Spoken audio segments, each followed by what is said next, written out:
Do you work with the data that is spread across multiple sheets or multiple files and you have to consolidate it at one place?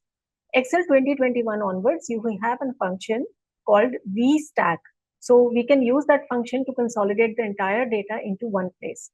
Let's see how to use it. So I am taking this 3 months data, that is October, November, and December, and I want to consolidate it into Q3 sheet. So how we can do it? We can start the position where we want to gather this data equal to VSTACK. What does VSTACK require? VSTACK needs arrays. That means the range of data you will provide, and that will be arranged in the same order that you have given. So array 1, then down that array 2, then array 3. So let's start doing that. I am first going to October sheet. If you want to keep heading separate, first select the heading, comma. Next array can be your data, comma. Then we are going to November sheet. I am selecting only the data because headings are already there. So November data is selected, comma. We are going to December, selecting the data.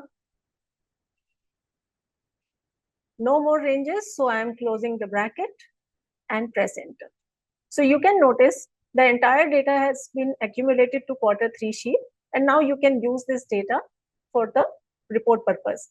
The advantage of using this is that it's a dynamic array function. So it means if there is a change in the other sheets, it can be added immediately. So auto calculations are enabled in your Excel sheets. So the data will be accumulated all together.